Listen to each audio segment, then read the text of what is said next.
ভারতীয় সেনার হই যদি তেজ দিব লাগে, ভারতবাসীর হয়ে যদি তেজ দিব লাগে, আমি হাজু আছো। আপনি যাবেন? যাম, কিয় নাযাম?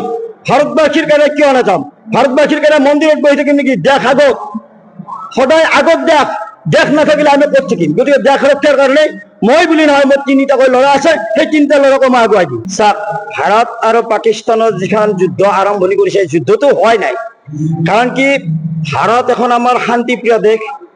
যিখন শান্তিপ্ৰিয় দেশক এই পাকিস্তানৰ নিচিনা এখন দেশে বাৰে বাৰে সন্ত্ৰাসবাদীক পুহি ৰাখি ভাৰতক অশান্ত কৰাৰ কাৰণে যিটো চেষ্টা কৰি আছে, আচলতে কি জানে, এই পাকিস্তানক উচিত শিক্ষা দিয়াৰ কাৰণে এইটো হৈছে আমাৰ উচিত সময়। কাৰণ পাকিস্তানৰ প্ৰধানমন্ত্ৰীক ভৰিৰ তলৰ মাটি নাইকিয়া কৰি একেবাৰে শেষ কৰি দিব লাগে। কাৰণ এই কাৰণেই শেষ কৰি দিব লাগে, আমাৰ নিৰ্দোষী মানুহক তেওঁলোকে আহি হত্যা কৰিছে। গতিকে এনেকুৱা এখন সন্ত্ৰাসবাদৰে জৰ্জৰিত দেশক ৰাখাৰ কোনো কথা নাই।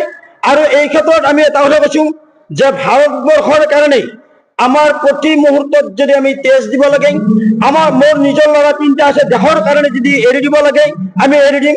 যদি এক বিঘা মাটি বেছিও পইচা দিব লাগে পইচা দিম। বোধহয় ভাৰতবৰ্ষৰ যিটো আমাৰ মাননীয় প্ৰধানমন্ত্ৰীৰ যিটো পদক্ষেপ, যিটো প্ৰধানমন্ত্ৰীৰ নেতৃত্ব, যিটো ভাৰতবৰ্ষৰ সৈনিকৰ যিটো নেতৃত্ব, আজি ভাৰতবৰ্ষৰ দুটা মহিলাৰ আক্ৰমণকে পাকিস্তানে সহ্য কৰিব পাৰে নাই, কলে পত্ৰম দি আছে। তেনেকুৱা এটা প্ৰধানমন্ত্ৰী বাংকাৰত সোমাই আছে, নিৰ্লজ্জ এজন প্ৰধানমন্ত্ৰী। এওঁলোকেতো নাপায়, এখন ভিক্ষাৰী দেশ, ডকাইতৰ দেশ এখনক কিবা সহায় কৰি কিবা লাভ আছে নেকি? তেওঁলোকক বিশ্ব বেংকে যিটো হতাশ কৰিছে, এওঁলোকক পানীৰ পৰাই ভাতৰ পৰাই একেবাৰে সম্পূৰ্ণ শেষ কৰি দিব লাগে। আনকি যি পাকিস্তানৰ যি প্ৰধানমন্ত্ৰী, তেওঁক বাংকাৰৰ পৰা ওলাই আনি ৰাইজৰ মাজত খেদি খেদি পিটিব লাগে। কাৰণ কিয়, শান্তিপ্ৰিয় দেশত যিহেতু অশান্তি কৰে, এনেকুৱা অশান্তি কৰা মানুহক জীয়াই ৰাখিব নালাগে।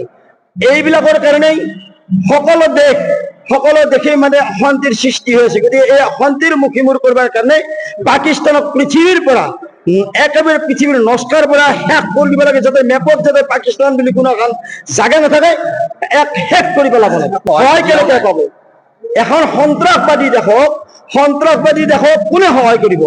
যে তেওঁলোকে সন্ত্ৰাসবাদত অনাবৰতে সন্ত্ৰাসবাদ পুহি ৰাখি সন্ত্ৰাসবাদৰ জৰ্জৰিত কৰি তেওঁলোকে আমাৰ ধৰি লওক আগতেই কিমান জেগাত বোম দিছে, কিমান জেগাত দেখিছে, কিমান জেগাত তেওঁলোকে অন্যায় কৰিছে, তেওঁলোকে মুম্বাইত অত্যাচাৰ কৰিছে। গতিকে তেওঁলোকে বাৰে বাৰে অত্যাচাৰ কৰি আহিছে। গতিকে এনেকুৱা দেশক কোনো সহায় কৰিব নালাগে। আৰু এনেকুৱা দেশৰ প্ৰধানমন্ত্ৰীৰ পৰা সৈনিকৰ পৰা আদি কৰি তেওঁলোকক পিটিব লাগে।